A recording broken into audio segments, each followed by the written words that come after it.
Sejam todos bem-vindos, sejam todas bem-vindas ao canal Evangelho do Reino, Entendes Tu o que lês? Se você ainda não é inscrito no canal, inscreva-se, acompanhe os nossos vídeos, dê sempre aí um clique no joinha e ajude a divulgar esse canal. Estamos falando sobre as parábolas de Jesus e hoje queremos falar sobre as parábolas da figueira.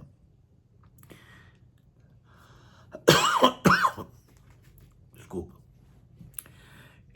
Jesus contou algumas parábolas, na verdade 3 parábolas envolvendo a figueira, sempre tentando nos ensinar princípios importantes na vida cristã. Vamos lê-las e vamos comentar essas parábolas.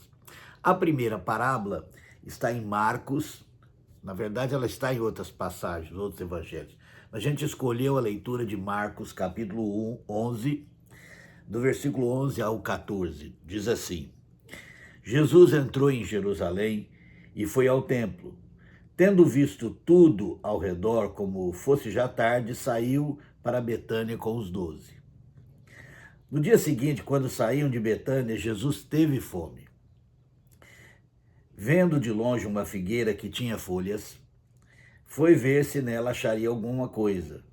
Aproximando-se dela, não achou senão folhas, porque não era tempo de figos. Então ele disse à figueira: nunca, jamais, coma alguém fruto de ti. E os discípulos ouviram isso. Lá no verso 20. Passando eles de manhã, viram que a figueira tinha secado desde as raízes. Pedro lembrou-se e disse a Jesus: Mestre, olha a figueira que amaldiçoastes e secou. É muito interessante essa parábola, e mais interessante o que Jesus fez, né? E o texto mostra bem claro que ele fez isso como uma parábola, né? E muitas pessoas talvez leem isso aí, não sei se você já, quando leu ou quando ouviu essa parábola, não estranhou, né? Não ficou pensando, mas gente, não era nem tempo de figos. Por que Jesus teve essa atitude, né? Será que ele ficou frustrado porque... não, Jesus realmente fez isso porque ele queria nos ensinar algo. E quando a gente conhece a Jesus e sabe como ele sempre lidou com os homens, né? Nós temos basicamente 2 tipos de pessoas que Jesus encontrou no caminho. Aquelas pessoas que nada tinham, aquelas pessoas que sofriam, aquelas pessoas doentes, rejeitadas, excluídas da sociedade, os pobres. E Jesus também encontrou o que nós chamamos de religiosos, né? E sempre Jesus teve um embate com os religiosos, e sempre Jesus teve amor e misericórdia para com os necessitados, para os que sofriam. E quando eu vejo essa parábola da figueira, e começo a pensar sobre ela, eu começo a entender o que Jesus queria nos ensinar. O texto é muito claro, né? Que diz que Jesus teve fome e aproximou-se da figueira para ver se achava algum fruto. E diz que a figueira tinha folhas, mas nenhum fruto. E não é isso que Jesus falava dos religiosos. Eles tinham uma aparência externa de piedade, aparência externa de quem queria fazer a vontade de Deus, servir a Deus, mas por dentro eles não tinham nada. A Bíblia diz, em vários lugares, sobre o fruto, né? Pelos frutos os conhecereis. E nós sabemos que o fruto serve para a alimentação daqueles que estão famintos. E Jesus foi buscar na figueira ver se tinha algum figo, porque ele estava com fome. Há muita gente com fome no mundo. Fome material, fome emocional, fome espiritual. Há muita gente que sofre nesse mundo. E há muito tipo de fome. E Jesus veio para alimentá-las. Então, se na nossa vida não há frutos para alimentar essas pessoas que estão próximas a nós, se nós não produzimos o fruto que a Bíblia fala lá em Gálatas, né, o fruto do Espírito, que é amor, mansidão, paz, longanimidade, benignidade, e todas aquelas características do fruto do Espírito, por que muitas vezes nós damos muito mais valor à forma, à aparência, né? A doutrina certa, o ensino certo, como se isso tivesse alguma importância? Bom, isso tinha importância para os fariseus, isso tinha muita importância para os religiosos do tempo de Jesus.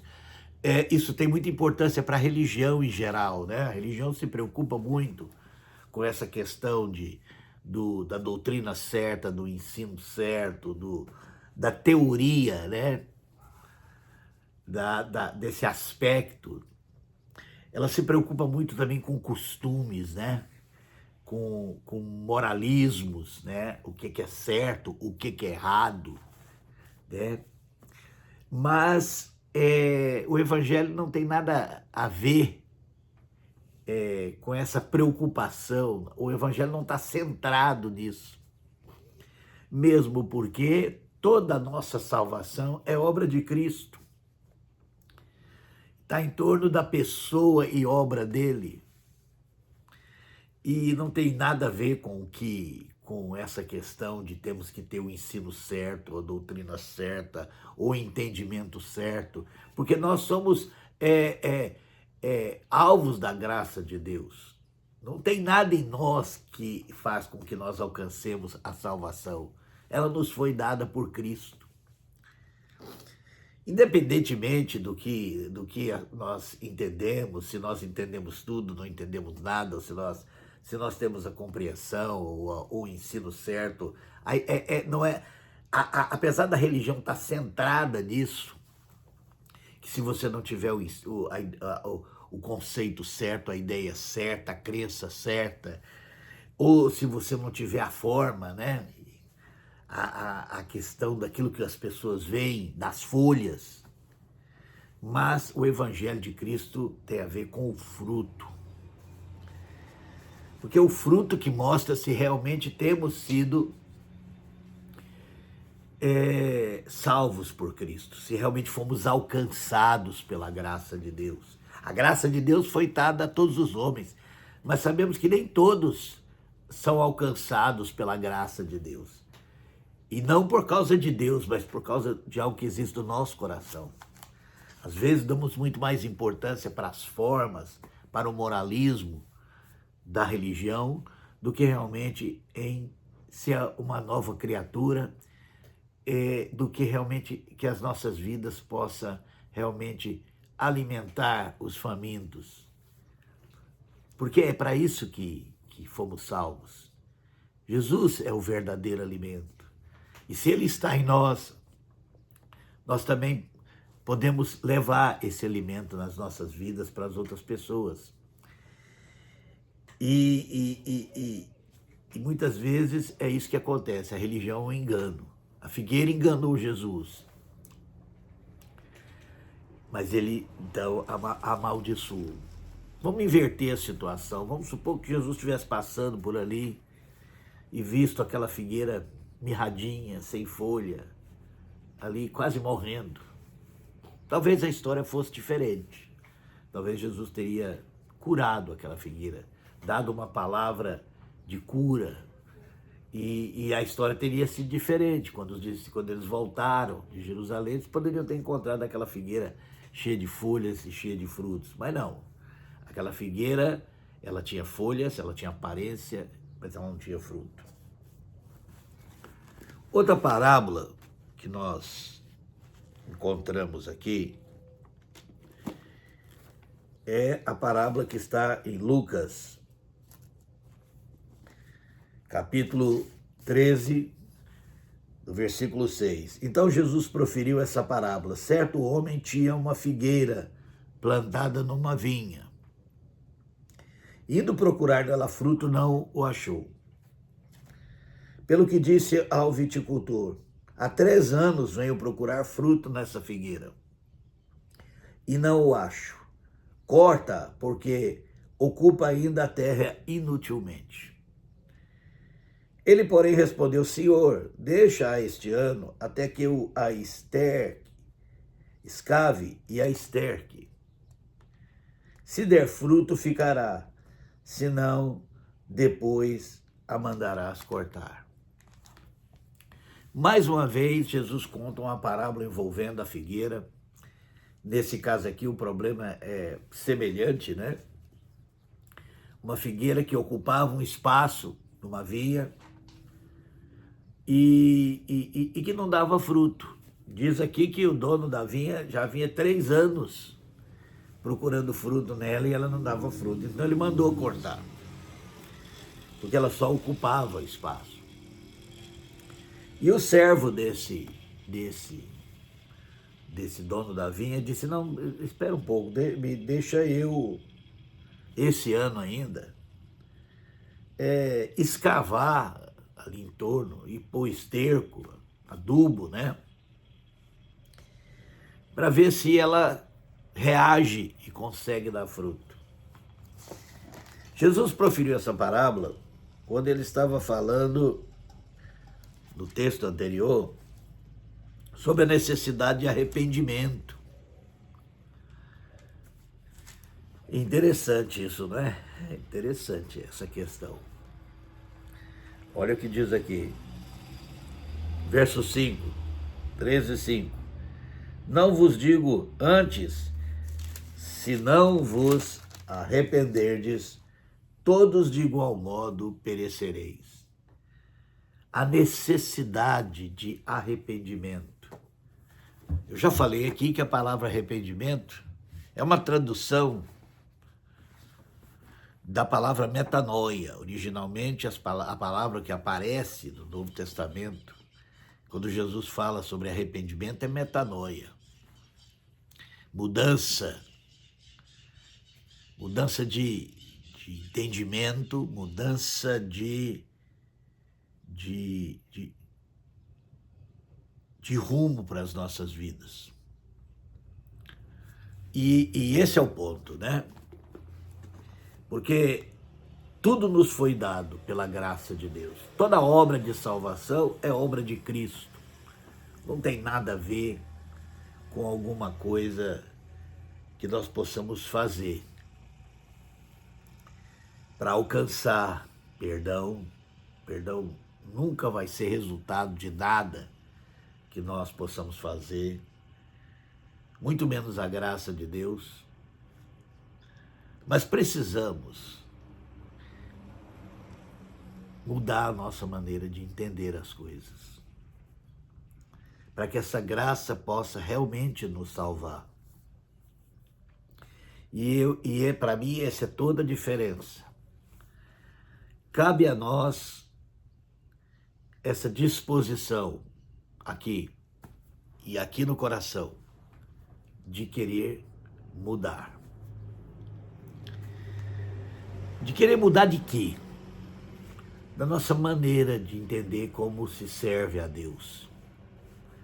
Dessa maneira de entender que a religião é o caminho contrário a Deus, porque ela é baseada no esforço humano para se alcançar o favor de Deus. E ela é baseada também no esforço humano de querer ser melhor do que os outros. É por isso que ela é centrada na questão da teoria e na questão da moral. Mas o Evangelho, ele é centrado no fato de que nós somos transformados para viver em amor. para amar e servir nosso próximo. E esse era o problema dessa figueira também. Ela ocupava espaço, ela estava ali com suas folhas, mas ela não dava fruto. Não tinha como se alimentar dela. E a falta de fruto tem a ver com a falta de entendimento do Evangelho. Não da questão teórica, né? Mas da questão prática. Somos salvos para amar o nosso próximo. Somos salvos para manifestar o amor de Deus ao outro. Enquanto nós não entendermos isso, nós não somos salvos para nos tornarmos melhor do que os outros. Nós não somos salvos para nos tornar mais certo do que os outros. Nós não somos salvos para condenar os outros. Nós somos salvos para que o amor de Deus se manifeste nesse mundo, para que o reino de Deus encha toda a terra. E Deus é misericordioso. O próprio Deus, ele é amoroso e misericordioso. E ele sempre está nos chamando. O que nós estamos fazendo aqui nesses vídeos é nada mais do que isso, cavar e estercar. O grande objetivo, né, daqueles que servem a Deus é cavar e estercar. Para que haja fruto.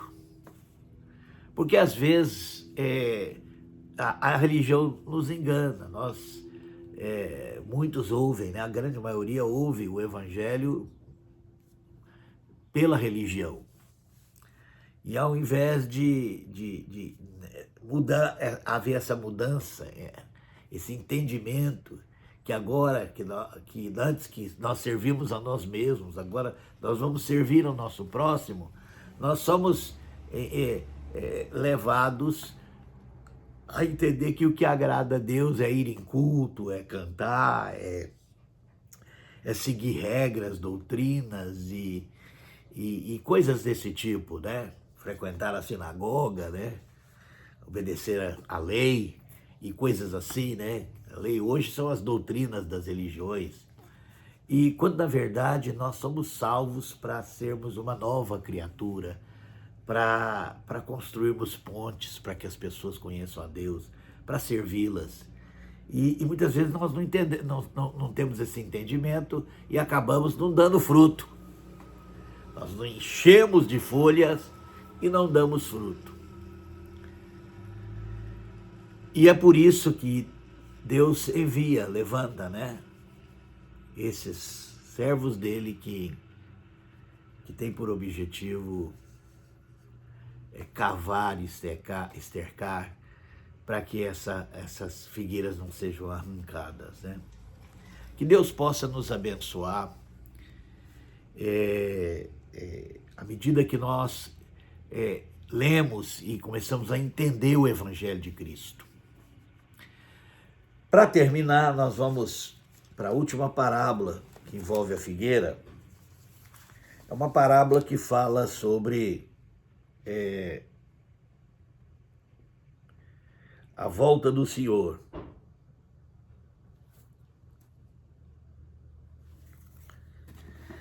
E essa parábola Jesus citou quando ele falava sobre a sua volta ao mundo.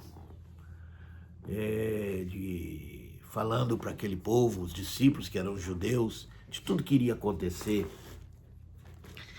Ele vai conduzindo, né? Fala primeiro que não haveria pedra sobre pedra no templo, que o templo seria destruído, né? Ele começa falando porque os discípulos viram a construção do templo, e Jesus começa dizendo que não ficaria pedra sobre pedra, que eles seriam, que aquilo tudo ia ser destruído, como realmente aconteceu no ano 70. E ele vai falando da apostasia. Todos os textos que falam do fim do tempo, inclusive, não só nos evangelhos, mas o próprio apóstolo Paulo falou sobre a apostasia, diz que a apostasia é o grande sinal, o surgimento de falsos profetas, falsos Cristo, a iniquidade, o amor se esfriando. E ele fala uma coisa, ele fala assim, olha, vocês lembram da parábola da figueira? Isso está em Lucas capítulo 13, verso 6. Oh, perdão. Isso está em Lucas, em Marcos, perdão, Marcos, capítulo 13, né? Quando ele está falando do tempo do fim, dos sinais do fim, e ele chega aqui e cita isso, sobre a figueira. Ele fala, lembrai-vos da figueira. Quando ela brota os ramos, sabeis que está próximo o verão. Então, quando estiver acontecendo todas essas coisas, sabei que eu estou às portas. Ele está falando sobre a volta dele no mundo. E ele compara, né? E ele diz assim que não passaria essa geração sem que tudo aquilo acontecesse. É óbvio que Jesus não estava falando da geração dos apóstolos, mas ele estava falando da geração da apostasia. Que é o centro do discurso de Jesus, tanto em Mateus 24, quanto em Marcos 13. Lucas também fala sobre isso, que o grande sinal é a apostasia. E o apóstolo Paulo confirma isso, que o Senhor não voltará antes que acontecesse a apostasia. E o que é a apostasia? É justamente o que aconteceu com a figueira. Cheia de folhas, cheia de aparência, mas nenhum fruto. O cristianismo acabou se tornando isso. Uma organização, uma instituição, uma religião cheia de teorias, cheias de discurso moral, como era dos fariseus, mas não alimenta os necessitados. O mundo continua faminto. E nós estamos vivendo nessa geração. Nós estamos vivendo na geração em que o cristianismo se tornou um anticristo. E por isso nós precisamos lembrar que precisamos arrepender. Essa era a mensagem dos profetas, quando Israel também apostatou da fé. Arrepende, volta às primeiras obras, volta ao primeiro amor. Que Deus possa nos dar entendimento e que nós possamos aprender com a parábola da figueira. Deus nos abençoe.